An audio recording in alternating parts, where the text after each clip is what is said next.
Olá, bem-vindo, bem-vinda ao seu programa Fé para Hoje, sua nova atitude. Estou aqui com o meu amigo, pastor Edson Rosa, e nós vamos apresentar um bonito programa para você hoje. Certamente você vai gostar, porque estamos fazendo uma série especial sobre os 500 anos da Reforma. E hoje vamos falar especialmente sobre Martinho Lutero, que foi o personagem central, vamos dizer assim, deste movimento todo. Lembrando sempre que nós oferecemos gratuitamente para você essa revista Princípios. Só você entrar lá no site biblia.com.br e você vai receber essa revista gratuitamente em sua casa, ok? Lá nesse mesmo site você vai encontrar outros cursos bíblicos que você poderá fazer online ou solicitar, e nós queremos sempre enfatizar um novo tempo na sua vida. Enfim, é você ter a oportunidade de ter novas atitudes, novo tempo. É verdade. E você pode entrar em contato conosco através das redes sociais, do Facebook, do Twitter, do Instagram e, claro, através do YouTube.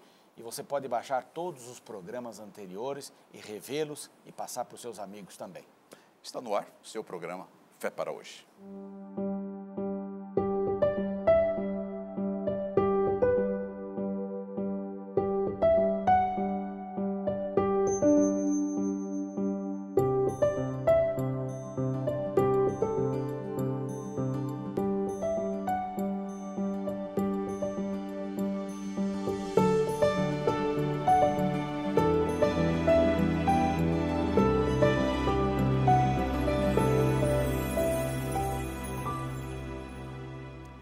Convidados de hoje já estiveram conosco em programa anterior, falando sobre a Reforma, a história da Reforma, e hoje vamos falar um pouquinho mais sobre Lutero. Temos aqui o Dr. Wilson Paroski, que é um especialista na área teológica, evidentemente, um pós-doutorado e professor no curso de teologia lá em Engenheiro Coelho, no Centro Universitário Engenheiro Coelho. Muito prazer em recebê-lo novamente no nosso programa. Obrigado, pastor. É uma alegria estar com vocês. Muito bem. O pastor também, Edilson Valente, que também mestre, doutor na área de história, especialmente, focado. Por isso nós o convidamos para trazer os momentos agradáveis conosco e falar um pouquinho sobre este personagem tão marcante, não é, dentro da Reforma. Pastor, professor, prazer em receber o nosso programa. Privilégio meu estar aqui com vocês. Além das suas atividades, você exerce na União Central Brasileira, que é o escritório para a Igreja Adventista do Estado de São Paulo, uma atividade muito especial que é ser um ministerial para os pastores, ou seja, atende todos os pastores, focado no seu trabalho e atendimento aos pastores da igreja. Quantos pastores nós temos aqui no estado de São Paulo? Nós temos 630 pastores. Ok. É um grupo numeroso. É um grupo muito grande. Além daqueles que já estão jubilados. Não sei eu ia fazer essa pergunta. Quantos pastores jubilados vocês têm? Nós temos mais de 150. Então, 151, no caso, seria, pastor? Eu não sei se eu sou o 151, mas eu estou dentro desse rol de jubilados. Está dentro desse rol. Já trabalhei para a igreja por 35 anos e tenho o privilégio de dar continuidade ao ministério, ajudando na minha igreja lá em Indaiatuba, também fazendo o programa Fé para Hoje. Então, é jubilado. Alguns dizem assim, jubilado. Alguns dizem assim, aposentado, mas não entrei dentro do aposento. Eu estou aposentado, mas estou em plena atividade. É que a vocação ministerial, ela permanece até que a pessoa não tenha mais energia. Exato, esse é o detalhe. E o Dr. Paroski escreveu alguns livros de teologia na área do Novo Testamento. Eu publiquei alguns livros relacionados ao texto do Novo Testamento. Falei um pouco de Lutero, mas mais de uma perspectiva textual. E também tenho alguns comentários bíblicos escritos, especialmente em inglês. Oh, que beleza. Muito obrigado, desde já, pelo aceitarem o convite dessa série histórica que estamos fazendo, comemorando os 500 anos aí da Reforma. No programa anterior, que vocês participaram, vocês fizeram um contexto histórico e nós gostaríamos só de recolocar os nossos amigos que acompanharam aquele programa e dar assim, pequenas pinceladas, somente do momento histórico e dos personagens. E programa esse que já está no YouTube, sim, né? Você pode baixar no YouTube, Fé para Hoje, baixe lá o programa sobre os 500 anos da Reforma. Perfeito. Não sei qual dos dois gostaria de começar a falar. Nós podemos pontuar algumas coisas Sim, importantes. Lutero viveu, naturalmente, não numa ilha, ele viveu dentro de um contexto. Aquilo que Lutero eclodiu, o movimento que ele trouxe, aquilo que nós chamamos de reforma, é o resultado de uma série de situações que vieram se acumulando no século, desde o século XIV, XV, e então no século XVI as coisas eclodem. Pontuar algumas delas. Né? A igreja estava vivendo um momento de crise, corrupção. Nós estamos aqui vivendo também numa mudança filosófica. O escolasticismo, a forma clássica de fazer teologia da Idade Média estava se rompendo. Só queria reforçar alguma coisa para aquele que não teve oportunidade de ouvir o programa passado, que vocês mencionaram que a filosofia ela acaba influenciando exatamente a teologia. A teologia, ela, desde o segundo século, nós dissemos isso, é uma serva da filosofia. A filosofia muda, a teologia acompanha. E nós vamos perceber exatamente isso, né? A Renascença é uma volta aos clássicos antigos, é um movimento dentro da literatura especial, das artes, e isso vai influenciar o pensamento de uma forma geral, até a arquitetura e, por que não, a teologia.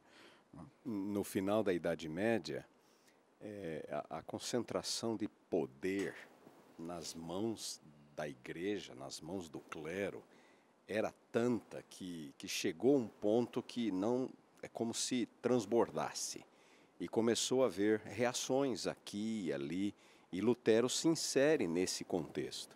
Ao mesmo tempo, esse excesso de poder levou a uma corrupção enorme, a igreja estava absolutamente corrompida no final da Idade Média, a questão das indulgências e várias pessoas lucrando, a igreja lucrando em cima disso. Ele era combativo das indulgências, ele combatia bastante totalmente. Sim. E uma institucionalização muito grande. Na Idade Média, a Igreja Católica se tornou um poder como qualquer outro império humano. A Igreja se tornou um poder. Não era um poder religioso, era um poder político. Político chamado de regime de cristandade. Né? A Igreja se tornou um poder político. A igreja... E ela submetia, ela administrava a ferro e fogo os poderes políticos existentes nos países sob sua influência. Influenciando até a escolha de reis, a totalmente. Agora, esse personagem, não é? Lutero, Martinho Lutero, qual o contexto da sua família, ou do seu nascimento, etc., como é que a gente poderia ir introduzindo já esta fala? Veja, Lutero é nascido num berço, não vou dizer de ouro, mas numa classe média alta. O seu pai era dono de uma mina. Ele possuía certas posses. E como os pais de hoje, esse pai de Lutero queria ver nele um homem culto, um homem estudado. E assim a família de Lutero investiu muito nele. O pai desejava que ele se tornasse um grande advogado. E nós vamos perceber que ele vai sendo conduzido diante dessa experiência de um advogado. Ele chega a estudar o direito? Sim, ele estava estudando, diríamos, na linguagem nossa hoje, direito, quando ele passa por uma experiência dramática na vida dele. Ele estava voltando de casa para a universidade, que tinha certa distância, a pé. E ele mesmo conta esse evento como sendo um momento dramático na sua vida, em que há uma tempestade e um raio cai bem próximo a ele, ele cai no chão, ele se vê morto, e ele clama então a Santana que se ele saísse vivo dali, ele se tornaria um monge e entraria para o mosteiro. E ele sai dali, chega na cidade, onde ele estudava, e bate as portas de um mosteiro agostiniano. E entra. Vende os seus livros de direito, e agora torna-se um homem. Ele foi transformado por essa ação, deve ter sido uma ação muito forte na vida dele. Lutero sempre foi incomodado com quem ele era, o sentimento a respeito de Deus, da justiça de Deus. Em outras palavras, ele tinha um alto padrão ético dentro dele mesmo.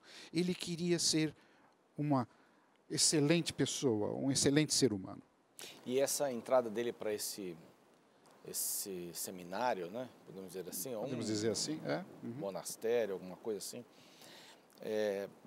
A questão de Agostinho influenciou a teologia dele, a visão dele, foi a base da sua teologia? Durante a parte final da Idade Média, a teologia era praticamente dominada pela filosofia de Aristóteles. E por conta das suas próprias experiências religiosas, Lutero começou a se identificar com Agostinho. E ele resgatou a teologia de Agostinho, que infelizmente também tinha muito de filosofia, mas não era a filosofia de Aristóteles, não é? Era a filosofia neoplatônica. Então, ele foi influenciado, ele resgatou um pouco da figura de Agostinho, não é? Com aquele grande teólogo. E Agostinho, em que pese os seus muitos erros, e até por conta da filosofia que ele adotava, Agostinho tinha uma visão mais bíblica, de muitos aspectos relacionados à fé, muitos aspectos relacionados à religião. O fato de, pelo menos que eu tenho lido, que Lutero acabava se flagelando bastante, ele tinha essa preocupação com o pecado e tal. Ele tinha uma inquietude de alma muito grande. Ele se confessava, ele chegava a se confessar 2, 3 vezes por dia. Staupitz, que era o líder do seu monastério, que era o seu confessor, achava aquilo inquietante. Ele muitas vezes dormia no chão de uma cela fria, se flagelava. Uma penitência. Jejuns prolongados. E cada um desses momentos ele buscava encontrar essa justiça de Deus, porque aqui nós temos um ponto, né? Como que era compreendida a salvação? Como era compreendida a justiça de Deus? A justiça de Deus era, eu tenho que ser justo aos olhos de Deus. A justiça de Deus é alguma coisa que era punitiva. A justiça de Deus era punitiva, então ele fazia tudo isso que o pastor Edilson mencionou, justamente para que ele não fosse punido por Deus. Exatamente. E buscasse uma perfeição de alma, coisa que ele nunca encontrava. Ou seja, ele sempre encontrava alguma coisa, né, e orientado pela essa teologia de Agostinho, que Agostinho dizia que o ser humano em si é pecador. Então ele vivia momentos de extremo conflito. Lutero era uma alma aflita, espiritualmente falando. Esse é o aspecto. A inquietude dele era exatamente essa luta espiritual que ele estava sentindo. Talvez por esse momento dramático que ele tenha passado, né, que fez com que ele tomasse a decisão de ir para o monastério, talvez essa luta, estou salvo, não estou salvo, estou salvo, não estou salvo. Essa era a batalha dentro do coração dele. Em parte, isso era um resultado da própria teologia medieval católica, que via Deus, apresentava Deus como um carrasco, um tirano, que está ali sempre pronto a punir. E a igreja que vendia o meio da salvação. Ela intermediava. Ela intermediava. Deus era Inclusive a graça, no programa anterior você falou sobre a graça. A igreja substituiu essa questão da graça, ou tirou essa questão. A igreja usava os sacramentos para comunicar a graça, não é? E Lutero era um produto desse contexto. Ele via Deus como um ser tirano, a justiça de Deus que ele lia na Bíblia era uma justiça punitiva para ele, então ele procurava fazer todos esses atos assim, no sentido de tentar aplacar um pouco essa ira de Deus. Há um pouco de perfeccionismo nisso, né? Ele queria ser perfeito diante de Deus. Mas isso que a própria teologia na época pregava? Uma dúvida. Mas vejam, algumas pessoas levavam isso, entre aspas, na brincadeira. Né? Tinha o purgatório, tinha ali indulgência, tinha mais não sei o quê, com dinheiro você comprava, você ia empurrando, né? Tinha um caminho, você participava dos sacramentos e tal. Mas Lutero, ele se inquietou a ponto de se angustiar com isso. E essa sinceridade do seu coração, diante de um homem com decisões muito fortes, é que começaram, diríamos, foram um estupim daquilo que nós chamamos o pensamento reformador em Lutero. E ele teve contato com outros chamados pré-reformadores ou reformadores? Veja, ele teve contato inicial, porque ele pertencia a uma escola moderna de pensamento filosófico. O realismo, que era o pensamento filosófico imperante desde o final da Idade Média, agora está sendo substituído por alguma coisa nova, o nominalismo. E ele vai se encontrar e ter, diríamos, diálogos com, por exemplo, Erasmo de Roterdã, que era um homem cultíssimo na época, um nominalista, um indivíduo que se preocupava com a corrupção dentro da igreja, um grande moralista, que identificava a igreja com... E Lutero se identificou com várias pessoas, naturalmente, ele se orientou por essa tendência de você buscar a autoridade da Bíblia versus a autoridade da igreja. Alguns pontos importantes de Lutero, por exemplo, ele trouxe a Bíblia para a língua alemã. Certo. Isso é um ponto importantíssimo. Essa talvez tenha sido a maior contribuição de Lutero. Ele teve alguns precursores, como nós falamos no programa anterior, os valdenses se esforçaram em colocar a Bíblia nas mãos do povo. João Wycliffe fez a primeira tradução para o inglês ainda no século XIV, embora tenha sido da Vulgata Latina. E nesse ponto, essa foi talvez a maior contribuição de Lutero. Nesse ponto, Lutero foi grandemente beneficiado pelo Renascimento. Foi um movimento cultural, no final da Idade Média, que procurava resgatar os valores clássicos do ser humano, seus valores literários, seus valores artísticos. Então, houve um novo interesse, um renovado interesse nas línguas antigas. Nas línguas originais. Nas línguas originais, nos filósofos antigos. A Bíblia ela entrou de carona nesse processo do Renascimento. O Renascimento não foi um movimento religioso, foi um movimento cultural. Mas nessa busca pelas línguas originais e os clássicos da Antiguidade, o Antigo e o Novo Testamento pegaram carona. Então, Erasmo de Roterdã, por exemplo, e só fazendo um parênteses aqui muito importante, no século XV, Gutenberg havia inventado a imprensa. Sim. A divulgação do texto agora exatamente. Mais fácil. Esse renascentismo, ele começa com a imprensa? Não, ele é anterior. Não, ele é um movimento cultural. Sim, ele é um movimento cultural que começa ali no norte da Itália e começa a se expandir ali pela Europa Central. E nessa mesma época, Gutenberg inventa a imprensa, que acaba se tornando um veículo poderoso para difundir ideias e livros e literatura e conceitos. E então, Erasmo de Roterdã, que era um humanista, não é, daquela época, ele publica o primeiro Novo Testamento grego que chegou ao domínio público. Enquanto os autores o próprio Erasmo estava publicando autores clássicos, era o espírito do Renascimento, ele publica o Novo Testamento em língua grega. E poucos anos depois, Lutero pega exatamente esse Novo Testamento grego e o traduz para o alemão, na língua do povo, não é? Porque uma das queixas de Lutero era que o povo não tinha acesso à Bíblia. A Bíblia estava em latim, um latim antiquado, um latim arcaico, e o povo o povo comum havia perdido o domínio do latim. Parece que essa mesma Bíblia que o incomodava, quando ele via nela um Deus punitivo, ele começou a ter a sua visão mais aclarada. Veja, aqui são aspectos que vão se somando, na verdade.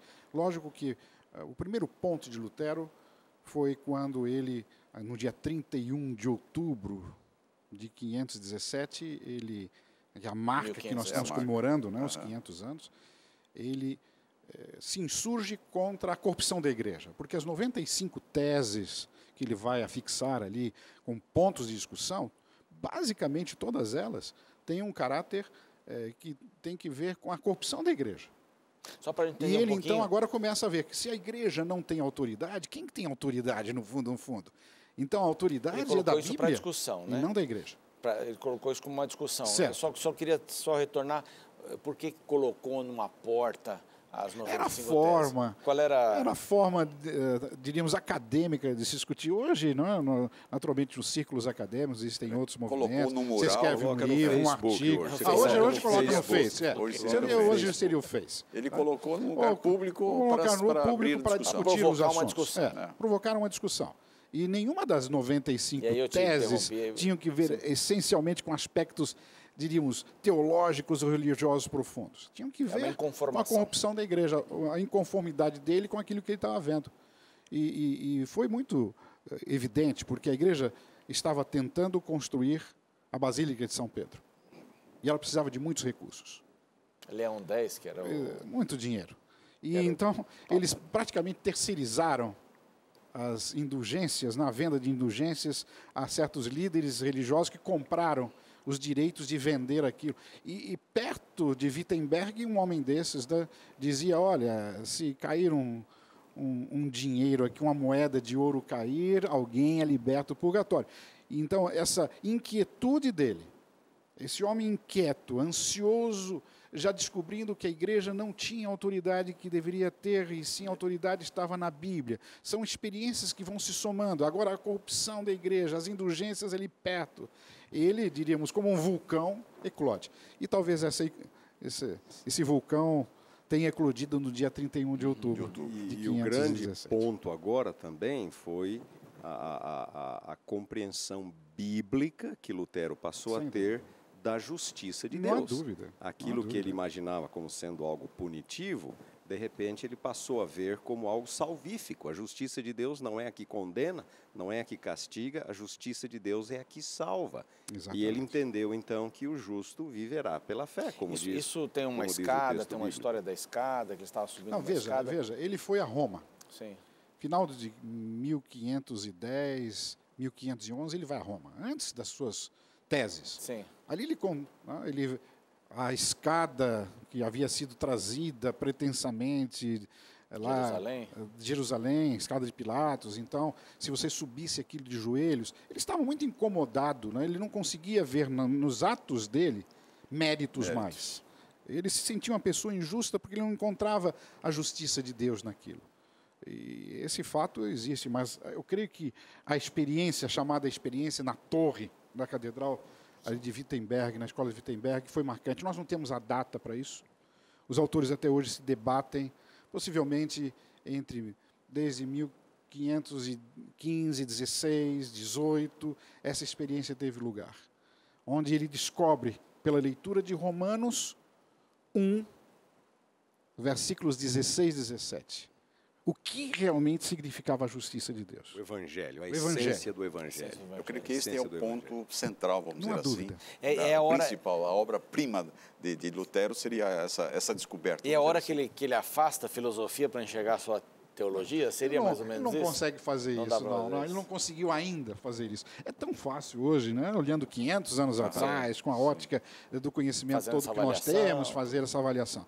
Mas, vivendo no período que ele estava vivendo, é só um homem com muita personalidade, com muito senso, com a consciência. Aliás, esse é um ponto marcante de Lutero. Ele não ia 1 centímetro além da sua consciência. Quando ele vai ser convocado, depois de excomungado. Porque depois dessas teses, né, ele, por exemplo, na tese 82, ele diz assim, o Papa não é um homem do amor?